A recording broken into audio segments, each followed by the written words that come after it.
Hey everyone, Jesse here in the studio, coming at you guys with another video. This time it's all about Aftershoot and how our workflow is set up within Aftershoot to handle all of our culling and editing when it comes down to photographing our jobs, our weddings, events, portraits, and then getting them ready to deliver to our clients. So I'd like to dive in and just kind of give you a quick run through of how we use the software. Of course, if you're not familiar, it's an AI-driven software and it's all about having one subscription that will allow for unlimited culling, editing, straightening and cropping, and there are much more things you can do. Retouching is coming down the pipeline very soon, so keep an eye out for that. But what I'd like to do is have you join in on my computer here and we can run through our workflow. So I have one wedding in particular that I'm going to be using from the beginning of this year, and we're going to be culling that set of images that I took from my camera. I think it's just under 5,000 images to start, so I want to show you the process that we use and how we get down to that set that we are going to deliver to our clients. So we're going to join in right here, and I'll show you. I have my folder here, the raw folder, and we're going to go ahead and open up Aftershoot. Now, first thing you want to do, obviously, create a new album. So we're going to do that. We're going to rename our album. So we're going to call this Nicole and Danny. Perfect. Hit that little check mark. And we're going to go ahead and drag our raw folder over to the software itself. Now it's going to take just a few moments to kind of ingest those images, process the metadata, and once you have everything in place, we can go ahead and start to initiate the cull process. So you have import there. Now we're going to run on cull, and what we're going to do here is we'll click start culling. And there's going to be some choices here. First thing you have to do is define what kind of shoot it is. So we're choosing weddings and engagements. And then you have some options here, either automated AI cull or customized. We use a customized, so we select a lot of different selections here within customized that fit our workflow. We'll go ahead and start culling. Now we're speeding this up for you guys so that you don't have to sit through this process. On average, it could take anywhere from 30 to 40 minutes for a wedding, sometimes a little bit longer. All depends on the volume of images that you're feeding it. But as you can see in the screen, on my screen here, we're speeding this up for you guys so you can just get a feel for the process. So it's doing its thing. It's a 3-step process, and once it's completed, you're going to see the breakdown of the images that were selected, images categorized as being blurred, closed eyes, and then of course your full category of all your images, which was 4729 to start. Looks like we're going to get down to about 1,285 images here.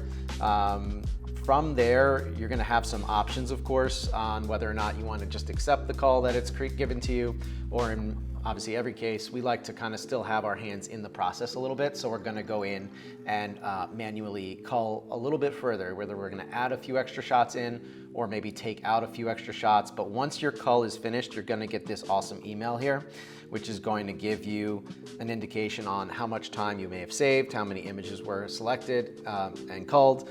And it's great to get that notification so you can step away from your computer and you'll be notified when it's all set so you can come on back. Now, as you can see here, the process in this case for just under 4,800 images took a total of 41 minutes and 56 seconds. Again, this may vary based on the specs of your laptop itself.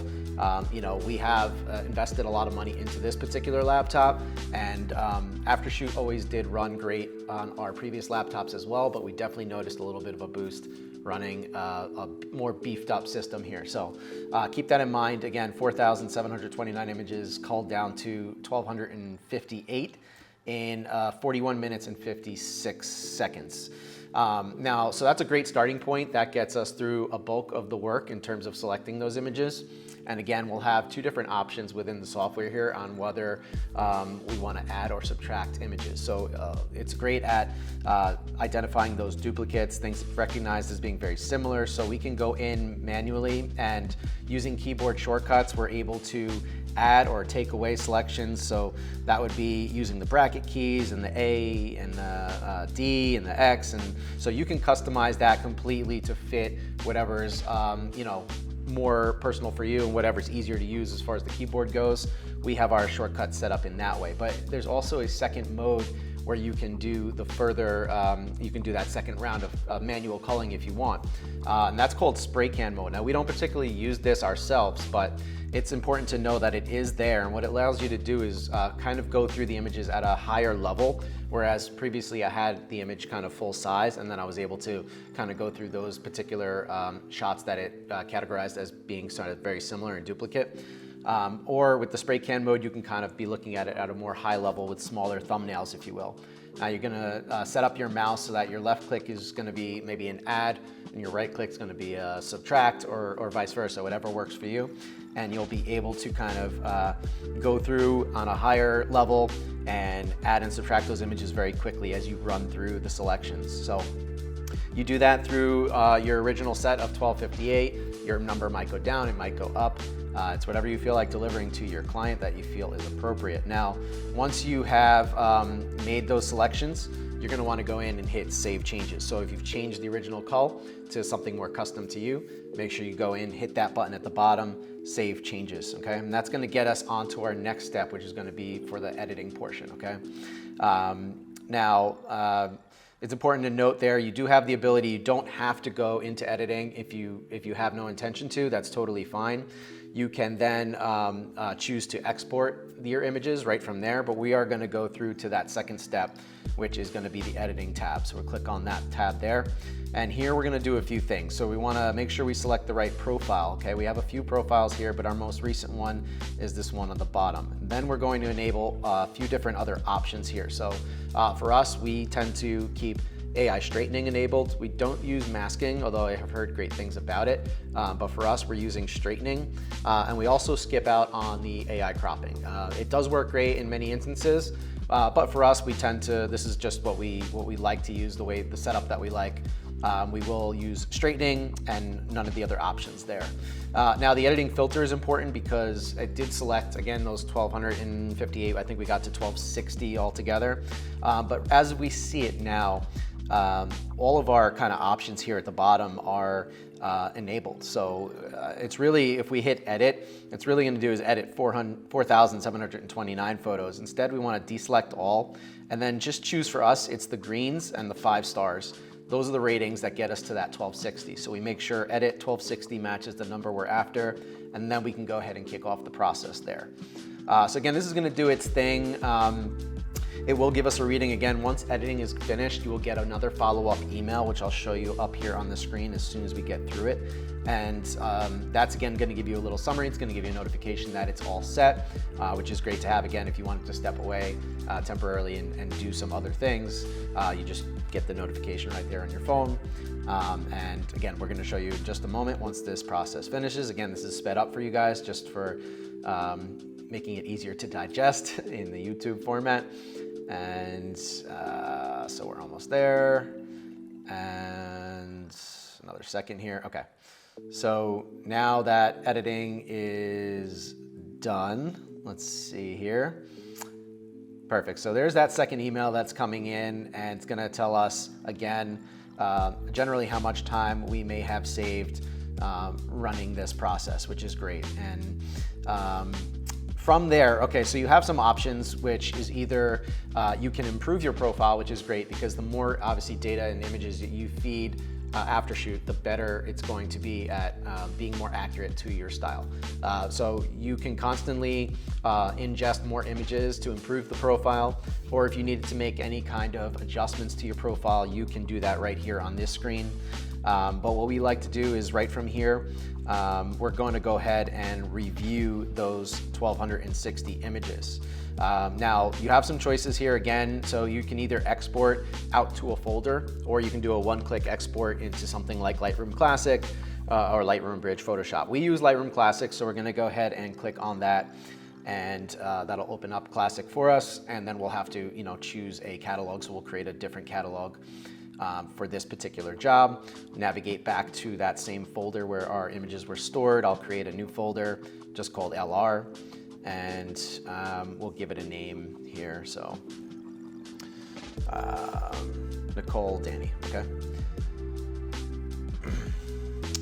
So now that's going to open up those, it's going to initially show your full set of images, but the ones that you've selected, those 1260, are going to have the check marks next to them. And now when we import these, we always select Build Smart Previews in the top corner there. Okay, we've done this since the very beginning, and that's what we're sticking to. I think ultimately this might make the performance a little bit better in Lightroom as you're going through the images. So what we like to do here is we're going to let it import those images that were selected and edited. And then this gives us an opportunity to go ahead and do any kind of manual tweaks. So you're going to kind of see, if we hit reset, we'll see the before and after. Okay, so we'll pick some random shots here that you'll be able to kind of see before and after. And here is where you might make some adjustments if you think that Aftershoot didn't quite get it right. It's not always going to be perfect, but it does a pretty damn good job for us and saves us a ton of time. So we just do a high level check. We'll check different moments. Here I'm just kind of popping in, checking some from her prep, and just going through it. It's just great to be able to see that before and after, so you really do understand what's being done here, and then if necessary, make those tweaks. Now that's gonna get us all the way through. Now final processes for us would be obviously renaming, making sure the order of images is correct based on how you're accustomed to delivering. So we always have an order which we do all of our bride getting ready shots first, then followed by our groom, obviously first look or ceremony, then portraits and reception. So we have a specific way we like to have it numbered. So you may have to do some, it's not always just gonna work by capture time, especially with multiple cameras, multiple photographers, that sort of thing.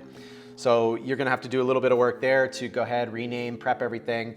And then from there, we're getting it ready to shoot right out to our delivery gallery that we're using to get it over to our clients. So I think it's an amazing process. Obviously, we've sped this all up for you so you can kind of just get a high level of how we're doing things, but it's a game changer for sure. And once you get accustomed to using it, we've been using this for years and years, so I think a lot of times frustration kind of kicks in for some of the newer users who are trying it out.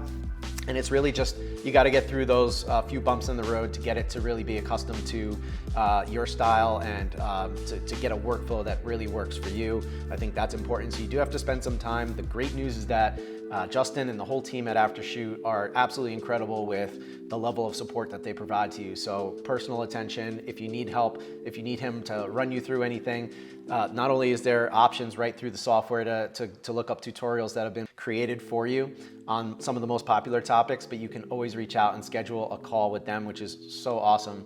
I think it's more, obviously you need a software that does what you need for it to do. That's number one.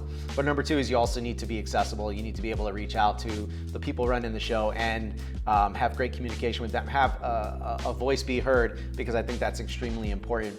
And I think that's what makes it so great. So I can't speak for other companies, but Aftershoot, really incredible. I think you should definitely consider adding it to your workflow. If you want to go ahead, you can visit their website, learn a little bit more about it. I have a link here in the description for you to click on. Go ahead, give it a trial. And again, you can pick from one of their amazing plans here. We've gone all out with the Max plan, of course, but picking something that fits your business, your needs, I think you're not going to regret it at all. I think you're going to love it, and I think you're going to love getting extra time back for yourself. So definitely go ahead and check that out. Feel free to reach down below in the comments if you have any questions, of course. I'm more than happy to help. I'm more than happy to reach out and get an answer for you if I can't answer your question myself. But again, appreciate you guys checking out the video. Hope it's been helpful to see that workflow from Aftershoot, and appreciate you guys checking out the channel, and look forward to the next video. So take care, have a good one.